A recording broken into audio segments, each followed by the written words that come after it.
A gente vai ouvir, sobretudo, agora, o candidato à presidência da República pelo PDT, pré-candidato, Ciro Gomes, já aparece aqui conosco. Tudo bem, ministro? Vou chamá-lo assim, em referência ao último cargo. O senhor nos ouve bem, tranquilo? Eu estou lhe ouvindo bem. Boa tarde a todos. Boa tarde. Ministro, não tem como partir de um outro ponto nesse momento, no dia de hoje. O senhor teve sua residência, foi alvo de uma operação da Polícia Federal. A Polícia Federal fala em suspeita de pagamento de propina entre 2010 e 2013 na reforma da arena de futebol aí do Ceará. Eu pergunto como o senhor recebeu, eu vi nas redes, o senhor tratou a operação como abusiva, mas nos dias de hoje não basta ser honesto, é preciso parecer honesto, né? Para além da suspeita com relação ao timing, o senhor tem uma defesa, digamos assim? É possível explicar para quem está em casa que essa suspeita não tem amparo fático? De novo, boa tarde. Boa tarde. De fato, eu lhe agradeço a oportunidade e eu aceito os convites todos da imprensa para pedir ao povo brasileiro que preste atenção nessa aberração que acabou de acontecer comigo. Qualquer brasileiro tem direito à presunção da inocência, mas o homem público tem que ter a humildade de, mesmo sendo inocente, se explicar. Então, eu quero fazer isso com toda a humildade, embora esteja sentindo uma grande indignação. Desculpa eu lhe dizer, mas eu tenho 40 anos de vida pública, é a primeira vez em 40 anos que eu sofro esse tipo de suspeição moral, e sou uma pessoa que combato a corrupção a vida inteira. Sou famoso, inclusive, às vezes até negativamente, por estar sempre combatendo. E ali, garoto eleito, eu recusei 3 pensões, 3 aposentadorias, não fui morar no palácio, porque eu cultivo muito essa questão da ética e da decência. Qual é a acusação? A acusação você já apresentou. Seria que eu estaria envolvido em receber propina, junto com meu irmão, que era governador do Ceará, por uma obra que foi licitada em 2011. 2012. Nós estamos, então, falando de 10 anos atrás, 9 anos atrás. Essa obra foi o Castelão. Agora, meus advogados, porque isso tudo foi uma surpresa, eu não fui chamado, ninguém me pediu esclarecimento, eu não sabia sequer que havia essa investigação, os advogados trouxeram os fatos. E eu fico feliz, eu acho que Deus está me protegendo, porque vejam os brasileiros que a CNN me permite acessar. O Castelão, no Ceará, foi licitado, eu estou sabendo isso tudo depois, porque os meus advogados trouxeram, pelo menor preço. Ou seja, ganhou a concorrência do Castelão a empresa que colocou o menor preço. Esse preço foi razoável? Bom, ele foi 100 milhões de reais a menos do que a proposta de edital permitia que fosse feita. Isto é comparável com qualquer outro estádio do mundo para a gente ter a capacidade? Olhe como Deus é grande e o brasileiro que está me acompanhando. Pois bem, o estádio do Castelão foi o mais barato de todos os estádios brasileiros e comparado com os estádios construídos no mundo, nas Copas do Mundo de 2002 até cá, eu só vi isso depois que os meus advogados trouxeram, também foi o mais barato de todos. Mas então de onde vem essa suspeição? Vem de uma delação premiada que em 2017, ou seja, 5 anos depois da licitação, um diretor da empresa que ganhou teria feito. Vamos atrás dessa delação, me trouxeram aqui os meus advogados, e isso a minha indignação subiu mais ainda. Em nenhum momento o delator diz que eu recebi ou pedi qualquer tipo de propina ou vantagem. Alguns deles dizem, inclusive, que me procuraram para conversar sobre este assunto, eu não tenho nem uma recordação disso, mas eu deveria usar esse argumento, porque está no mandado, de que eu, perguntado sobre a licitação, eu não tinha nenhum cargo público, eu disse para ele pura e simplesmente, está aqui no mandado que os meus advogados trouxeram. Disse eu para o cidadão, ele alega, que no Ceará ganha concorrência quem oferece o menor preço. E o delegado de Polícia Federal, claramente a serviço da boçalidade criminosa do Bolsonaro, me coloca na lista de agentes públicos e descuidou de olhar que eu não ocupava nenhum cargo público. Então, e qualquer pessoa que faz direito, que sabe direito, sabe que uma ação de busca e apreensão é uma ação cautelar para proteger provas no calor de uma investigação. Então, veja, qual é o sentido de você fazer uma busca e apreensão sobre uma figura pública, candidata à presidência da República, por fatos que teriam ocorrido, e é mentiroso que tenha ocorrido, me envolvendo, em 2012. Ninguém faz a busca e apreensão nessa condição. Portanto, está muito flagrante a aberração que aconteceu. Aqui está a minha humilde explicação, mas eu vou reagir com toda a força contra esses que produziram esse factoide. Perfeito. Eu vou pegar aí de onde o senhor deixa. Quando o senhor fala em reação, o senhor vai à justiça, o senhor vai acionar, pedir para entender como foi que se chega no seu nome, já que o senhor diz que examinou as delações citadas pela Polícia Federal e elas não em nenhum momento o incriminam ou mesmo o inserem nesse contexto de eventual ou suposto acerto no Castelão, o senhor vai por quais vias dar essa resposta? Bom, eu convoquei os meus advogados e depois que eu tomei conhecimento, porque essa investigação também eu não sabia. Eu nunca fui chamado, nunca me pediram esclarecimento, nunca ouvi depoimento, nada. Foi tudo uma grande e grave surpresa, mas os meus advogados agora trouxeram para mim aquilo que foi possível trazer. Então eu determinei que eles fizessem uma petição ao juiz federal aqui do Ceará para que ele, percebendo que cometeu um erro, ao qual foi induzido pelo delegado da Polícia Federal, este sim troca todos os fatos, faz um relatório absolutamente arbitrário, completamente calunioso, e esse será contra ele uma representação sem nenhuma dúvida, já está decidido, mas eu espero que o juiz, olhando as aberrações, ou seja, o fato de que eu não sou citado por nenhum delator, o fato de que eu não teria nenhuma prova escondida 12 anos, 10 anos depois que justificasse uma medida cautelar. E que eu, sendo um homem público, a lesão à minha imagem, a lesão ao respeito que eu faço por onde merecer, até dos meus adversários, são 40 anos de vida pública. Ele devia ter tido a cautela de justificar essa medida. E não está justificado. Se ele volta atrás, ele estará fazendo justiça. Se não voltar atrás, também contra ele eu vou representar junto ao Conselho Nacional de Justiça. Ciro, eu vou fazer só mais... A fila está enorme aqui, o senhor já participou outras vezes da nossa programação, sabe que a gente faz a conversa da forma mais ampla possível, trazendo os nossos analistas, porque todo mundo tem um ponto de vista diferente, mas eu preciso focar nesse ponto antes de seguir. Já aviso que Renata Agostini vem para cá direto de Brasília falar com o senhor. Há 4, 5 anos atrás, o ambiente do país não permitia nenhum questionamento a decisões, por exemplo, da chamada Lava Jato. E personagens da esquerda, que o senhor hoje milita num campo diferente, na mesma esquerda, mas sob um viés diferente, foram chamados pelo senhor de ladrão, enfim, corruptos, uma série de adjetivos. Esses mesmos personagens sustentaram por anos que eram vítimas disso, de lawfare, de uma política abusiva, policialesca que juntou Ministério Público e Justiça Federal. Hoje as duas estrelas da Lava Jato estão na política. Pergunta ao senhor, diante do que aconteceu hoje, o senhor se permite uma revisão sobre o juízo de valor que fez sobre esses outros personagens ou não? Não, porque, repare, talvez seja isso que eles desejam, calar a minha boca, me abater, a minha disposição de combater o combate contra a ladroeira e a corrupção, que são um dos grandes cânceres da vida brasileira. Eu nunca deixei de denunciar as aberrações que a Lava Jato cometeu. Qualquer brasileiro que me considere respeitável pode procurar agora no Google. Em 2015, eu denunciando o Sérgio Moro e as suas arbitrariedades, eu denunciei todas a disseminação de nulidades e de suspeição com que o Sérgio Moro estava preparando a verdadeira impunidade da estrutura de corrupção, que eu conheço bastante bem e tenho denunciado com toda a força no Brasil. Portanto, não há nada para variar nesse assunto. E se eu chamo alguém de ladrão, pode acreditar, é porque ele está investigado com evidências muito eloquentes ou condenado. Por exemplo, é verdade ou não é verdade que o Gedel Vieira Lima estava com 52 milhões de reais numa mala lá em Brasília? É verdade ou não é verdade que o Eunício Oliveira teve do PT, do governo Lula, 1 bilhão de reais de contrato sem licitação na Petrobras? Isso tudo é verdade. Agora, eu tenho cuidado, porque a minha formação do direito é de não fazer suspeições sem fundamento, sem provas, sem elementos de evidência. Eu estou pedindo ao povo brasileiro e à imprensa brasileira não é que me aceitem como inocente. Todo homem público tem que se explicar e eu tenho a humildade de me explicar e eu agradeço a vocês essa oportunidade. Mas eu peço, investiguem se é verdade que a concorrência do Castelão foi ganha pela empresa que colocou o menor preço. Investiguem se não é verdade que esse menor preço foi 100 milhões de reais abaixo daquilo que o edital imaginava que seria o preço correto. E digam ou não, se é verdade ou não é verdade que nenhum delator disse que me entregou dinheiro ou que eu pedi dinheiro.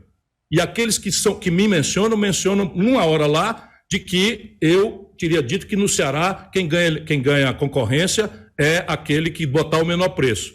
E digam se é verdade ou não é verdade, que eu não era agente público, portanto que eu não tenho nada a ver com isso.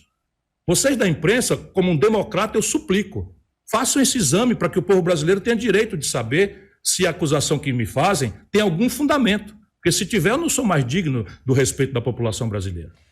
A gente está ouvindo o ex-ministro, ex-governador, ex-prefeito, deputado federal. Ele também foi pré-candidato à presidência da República em 2022. Ciro Gomes, ele vem aqui explicando e avisou. Vai recorrer, inclusive citando erros que teriam sido cometidos pelo delegado responsável pela operação. Vai à Justiça e pode ir também ao CNJ. Renata Agostini, direto de Brasília, fala agora com Ciro Gomes. Renata. Ciro, boa tarde. O senhor hoje recebeu uma série de manifestações, apoio, solidariedade de diversos personagens da política, o senhor e também o seu irmão, dentre eles o ex-presidente Lula, para quem o senhor não tem poupado críticas nem recentemente, nem nos últimos anos. O senhor prontamente respondeu também pelas redes sociais. Como o senhor viu esse gesto de Lula? Isso pode representar uma aproximação entre vocês? Eu vi como um gesto de grande nobreza, e essa característica o Lula sempre teve, vi como um gesto de um democrata e vi também como um gesto de quem foi vítima de muitas arbitrariedades policiais e judiciais.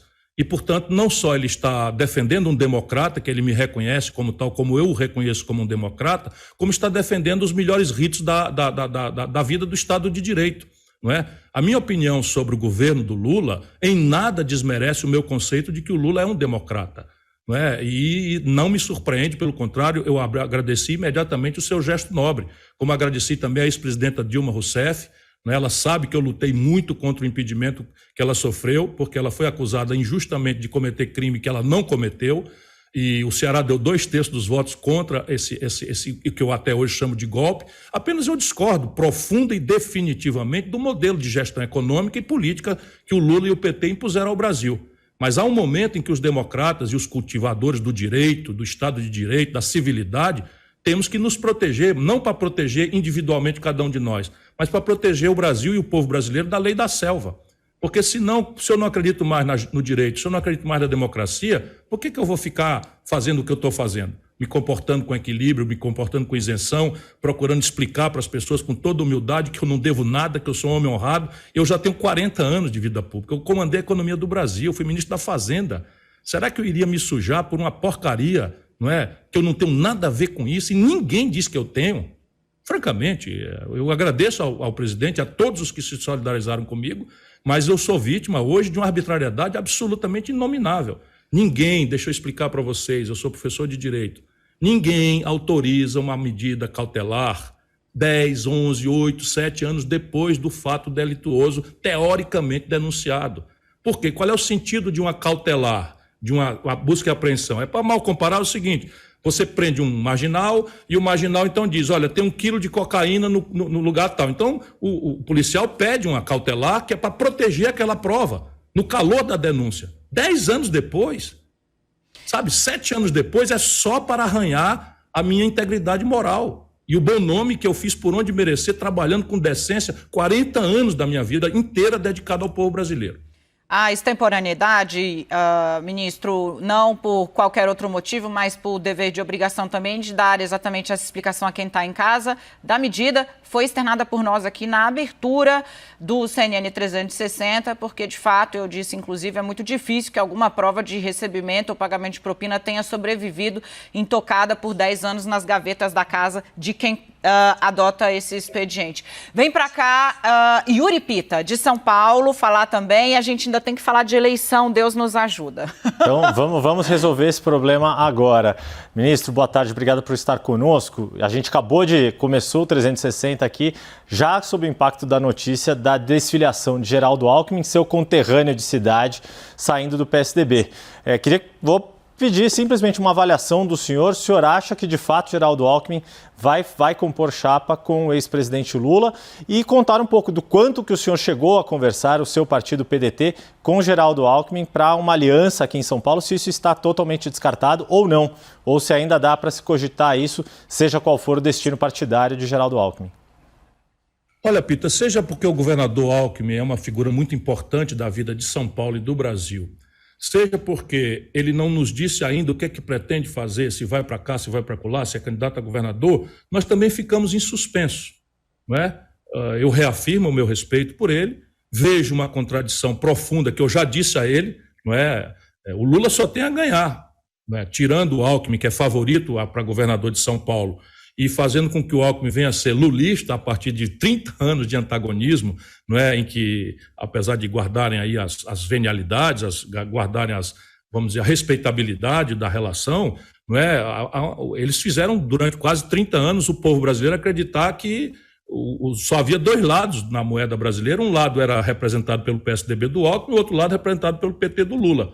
Eles se juntarem agora, pode ser visto, e eu denunciarei como tal, apesar de ter respeito, volto a dizer por todos, que está muito agradecido hoje pelo gesto do presidente Lula, mas como eu não fiz nada errado, eu quero seguir com a bola andando e trabalhar aquilo que eu estou querendo trabalhar, que é produzir uma alternativa para o Brasil, né? Eu vejo uma contradição grave, porque me parece muito mais um conchavo para tirar o eleitor da jogada e tentar ganhar a eleição no tapetão, do que propriamente uma grande unidade para fazer uma reforma que o país precisa. Senão eles têm que anunciar. Estão se juntando para quê? Para fazer qual tipo de mudança no país? Qual é o diagnóstico que sai dessa contradição sobre a crise brasileira? O que pretendem colocar no lugar desse desastre social e econômico que infelicita a vida do nosso povo? 41 de cada 100 brasileiros na mais selvagem informalidade, trabalhando 70 horas semanais para levar R$ 1.500 para casa, e daqui a 30 anos chegaram na velhice sem nenhum cuidado de aposentadoria, porque hoje já trabalham sem 10º, sem férias, sem proteção nenhuma. Qual é a resposta para isso? O Brasil faz 10 anos que não cresce. O que é esse ajuntamento? Se sair daí uma grande proposta para o Brasil, acho que todos devemos prestar atenção. Se não sair, é um conchavo. E eu espero muito que o Alckmin se proteja para não entrar nessa. Disse isso para ele. E ele me disse, anotado. Ministro, para fechar, o senhor tem sido muito citado aí como o Ciro eclipsado pela entrada de Sérgio Moro no cenário eleitoral para a presidência. A pesquisa que foi divulgada ontem, a gente vai detalhar ela daqui a pouco aqui, não mostra uma distância grande entre o senhor e ele. Eu queria entender a que o senhor atribui essa recepção de que, na verdade, o senhor teria perdido espaço e como é que o senhor vê mesmo a entrada, né, do homem que se apresentou também, falei aqui, né, ele criou a imagem pública dele como mais ou menos uma bola que destruiu o chamado sistema, né? E agora busca encontro, conversa com o ex-presidente Michel Temer, está tentando se inserir, de fato, vestir o figurino da política. Eu quero entender que juízo de valores o senhor está fazendo dessa operação e que futuro vê para a sua candidatura. Muita gente diz que o PDT o pressiona. Veja, a pesquisa é o retrato de um momento, né? E a vida não é retrato, a vida é filme. Então, feita a tal distância, quando o povo não está ligado ainda na dinâmica verdadeira do processo eleitoral, elas tendem a revelar muito mais a notoriedade daqueles 10 dias, 12 dias que antecederam a pesquisa na grande mídia, etc, etc. O que me faz, com a minha experiência, olhar tudo isso com muita tranquilidade e muita serenidade. O que eu considero da presença do Sérgio Moro é uma aberração. Porque, repare, como é que o Sérgio Moro entra no processo eleitoral brasileiro logo candidato a presidente? Ele não é candidato a prefeito de Curitiba ou de Ponta Grossa, ele é candidato à presidência da República do Brasil, um país de 210 milhões de habitantes, com 14 milhões de desempregados, com 41 de cada 100 pessoas empurradas para a informalidade, com a moeda que mais se desvaloriza, com a inflação pesada de volta, com milhões de alunos perdendo o ano, sem ninguém saber direito como é que vamos recuperar essa perda. E o Sérgio Moro, com zero experiência, vem da onde? Vem da magistratura. Se nós aceitarmos no Brasil que um juiz faça do seu cargo de juiz um ato de política eleitoral, nós estamos muito mal arrumados e acabou a democracia. Percebe? Depois esse juiz que condena um político vai virar ministro do outro político, que é o caso do Sérgio Moro, mediante uma promessa de vantagem devida, que é corrupção, de um cargo vitalício do Supremo Tribunal Federal. Depois de propriedade de muita informação privilegiada, como juiz e como ministro da Justiça, louca e irresponsavelmente vai trabalhar numa multinacional que não é qualquer uma. É uma multinacional que está administrando a massa falida da Odebrecht, que ele, Sérgio Moro, quebrou. Depois você tem o advogado da Odebrecht, fez uma denúncia que está por ser investigada, eu não acabei de me explicar aqui. Nós, homens públicos, temos que nos explicar. Então o Tacla Duran disse que a mulher do Sérgio Moro vendia delações premiadas através de um sócio chamado Zucoloto, e isso tudo está sendo investigado, ou não está sendo investigado, mas precisa ser esclarecido. Por isso eu estou convidando o Sérgio Moro para um debate. Ele desafia o Lula, o Bolsonaro, que não querem nem ouvir falar em debate, porque nenhum dos dois aguenta, mas ele não aceita o meu convite, eu estou renovando aqui. Vamos lá, CNN. Eu estou pronto para fazer a qualquer hora um debate com o senhor Sérgio Moro, em que eu vou provar duas coisas. Essa retórica de corrupção é mentira, porque, por exemplo, no adjetivo, o Sérgio Moro tinha um apartamento particular dele em Curitiba e recebia o auxílio moradia, igualzinho o Bolsonaro, que tinha um apartamento em Brasília e recebia o auxílio moradia. E a gente vê as pessoas se são honradas ou não, é nesse gesto. Eu não fui morar no Palácio quando fui eleito governador do Ceará, por ética. Eu não recebi as aposentadorias imorais que eu teria direito de receber por decência, por ética. Portanto, vamos fazer uma discussão. Ele nem é sério e nem tem nenhuma experiência para dar cabo à tragédia brasileira. E isso o debate é que vai revelar. Gostei da ideia, vou levar para frente, hein? Fazer o debate da chamada terceira via aqui, né? Para ver se afunila alguma coisa. Agora, a terceira via não pode ser o clube das viúvas do Bolsonaro, que eles todos são, menos eu. Ai, gente, esse é Ciro Gomes, ex-governador, foi deputado, foi prefeito, foi o prefeito mais jovem a ser eleito no Brasil.